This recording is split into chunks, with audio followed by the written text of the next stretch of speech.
Praise God. God is a good God. You know, there's a lot of stuff that's happening now. You understand? And see, God is in charge.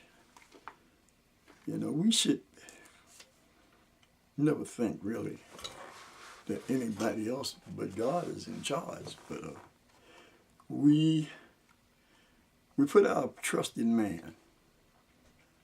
And it just ain't what's happening. Because anytime, you know, the Middle East, wow, the muddled Middle East, oof, it's a real thing. Because, see, the Middle East is going to be the, what you would say is going to start Armageddon, the war and the organ and all of that stuff, and everybody thinking that they're doing the right thing and everything. But the only one that explains this thing right is Jesus Christ. And Jesus Christ was, he was an Israelite, among other things. He was an Israelite. Okay? He was an Israelite.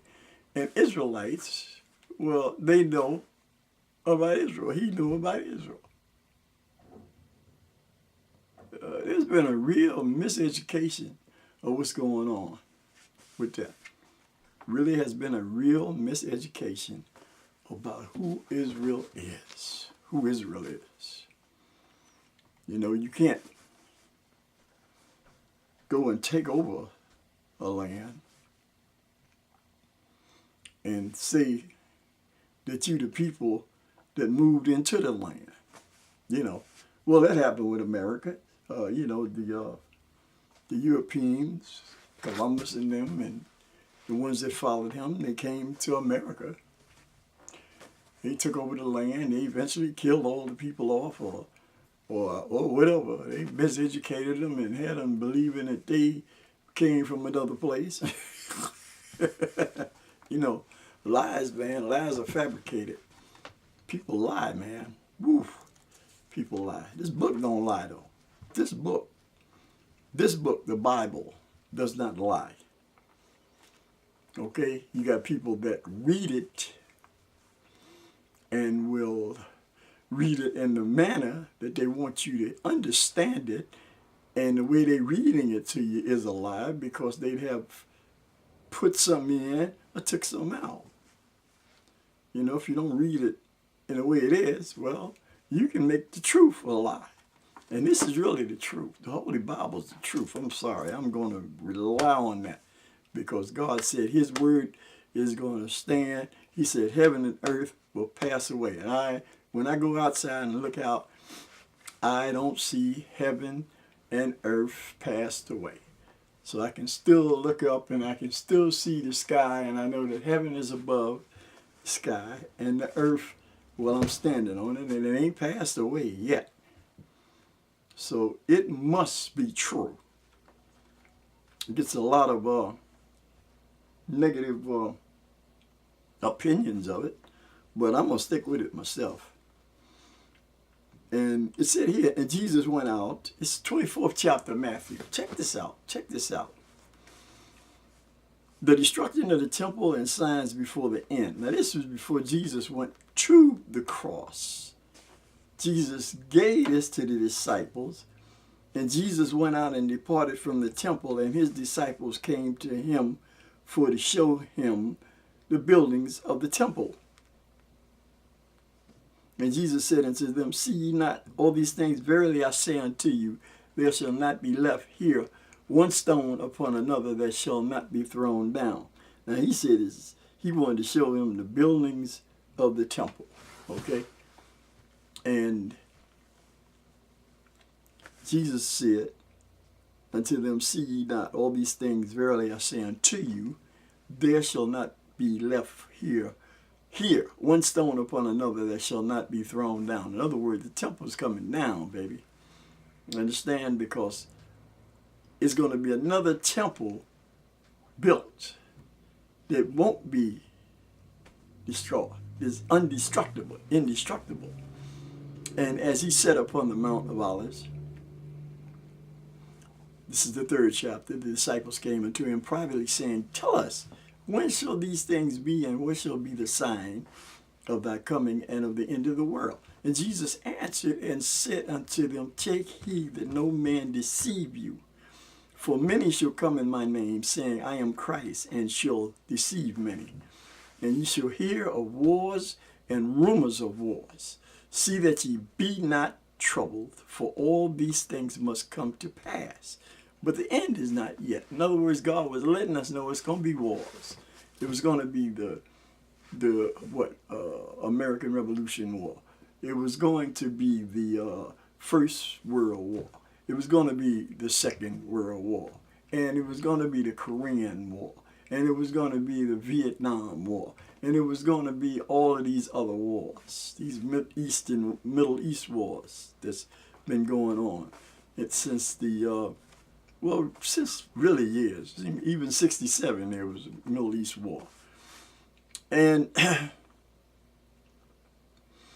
Jesus said, and answered and said unto them, Take heed that no man deceive you. This is what he was directing his people that would be his followers, that would have his name, because he also said that, in the 2nd Chronicles, the 7th chapter, about my people who are called by my name, and if the only thing they had to do was humble themselves. They had to humble themselves to God, not to man, not to a party, not to a political organization or fraternal organization. They had to humble themselves to God Almighty, because he is the one you humble yourself to. Now you can respect other people's demands and all that stuff, but you got to be careful who you humble yourself to. You really do. You better be careful to who you humble yourself to. And Jesus answered and said unto them, Take heed that no man deceive you, for many shall come in my name, saying, I'm Christ, and shall deceive many. That's what he said, humble yourself. He said, pray, and then seek his face. Why did he say seek his face? Seek his face. So that must have meant there was a whole lot of faces that was going to be put in front of his people, man, after the cross even.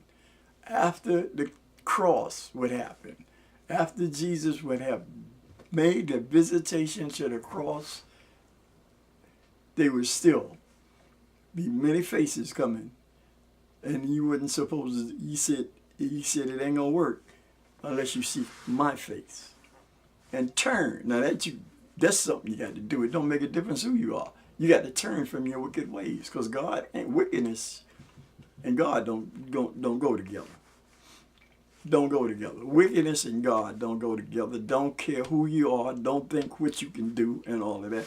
Because you got some people, man, they have built themselves up to be God. And listen, their organs are just like anybody else's organs. They can malfunction. You know what I mean? Your heart can stop. Your kidneys can get bad. Your pancreas can go bad on you. Your liver can go bad on you. All of these people got the same organs that the poor people have. Really. They do. And they can have malfunctions that can take them out like that, just like the poor people. But the poor people, well, when a poor person dies, it's different than when a rich person dies, because they make a big hoobaloo and stuff about it. Like this cat, a woman, might have been the worst person in the world, but they'll put him up on a pedestal then. And like, oh my goodness, look who we lost. Yeah, good riddance. And Jesus answered and said to them, Take heed that no man deceive you, for many shall come in my name, saying, I am Christ. I am Christ, and shall deceive many. And that's happened, man. That has happened, especially throughout the dark people's world. The dark people have really been deceived, and not only dark people, but the people, other people. They've been deceived. And you shall hear wars and rumors of wars. See that you be not troubled, for all of these things must come to pass, but the end is not yet. For nation shall rise against nation, and kingdom against kingdom, and there shall be famines and pestilences. Famines means, hey, shortage of food, shortage of, well, not everything, just messed up. A famine is means a famine on the land. It'd be a famine of truth, a famine of respect and fairness, and pestilences, and earthquakes in divers places, and that's beginning to happen. And he always said, all these are the beginning of sorrows. All these are the beginning of sorrows. Look at these hurricanes, man. These hurricanes just forcefully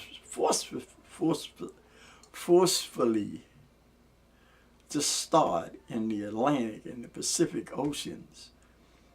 And they just do a lot of damage to land people, to people who want land. So you got to realize that this world, when it was created, God only gave us 30 land. I guess he said, nah, I ain't giving y'all no more than that, because y'all too woo. He said, man is something else, And he said, then shall they deliver you up to be afflicted, and shall kill you, and ye shall be hated of all nations for my name's sake. That's right. And, the people who are being hated, it ain't just the Jews now. The people who are being hated, really, to me, are the people of color. That's the ones being hated. They say, the Jews are hated. They don't, they don't want to forget the Holocaust and all of that. But man, there's a whole lot of things that happen bigger than the Holocaust. Okay, just ask some of the darker people of this earth. Ask them, and they'll tell you. Or the copper-colored Native Americans. Ask them. They'll say, what? We had a Holocaust too that was worse than that. So I'm not comparing tragedies, but I'm letting you know that just don't run no game on us that you are the most hated person on the earth, because it's not so. It's not so. Because you're rich. You're rich. That's right. You're rich. That's right. You are rich. You're not poor. And then shall many be offended, and will betray one another, and shall hate one another. And many false prophets shall rise, and shall deceive many. And because iniquity shall abound, the love of many shall wax cold. This is what we're getting now. The love that we had coming up was deeper than what we got now, because we have so many distractions, I guess you could say. It's deeper. It's deeper, man. It's deeper because people have their own different agendas now to match up with relations and stuff. They got different agendas. But he that shall endure unto the end, the same shall be saved. So that's good. That's the good part. Because if you endure unto the end, you will be saved. And this gospel of the kingdom shall be preached in all the world for a witness unto all nations, and then shall the end come. Now when it says this gospel, wow. Has the everlasting gospel been preached? It must not have been, because in Revelation it talks about an angel going forth throughout the four corners of the earth preaching the everlasting gospel before Jesus Christ comes back. So has that happened? Has the everlasting gospel been preached? That's part one.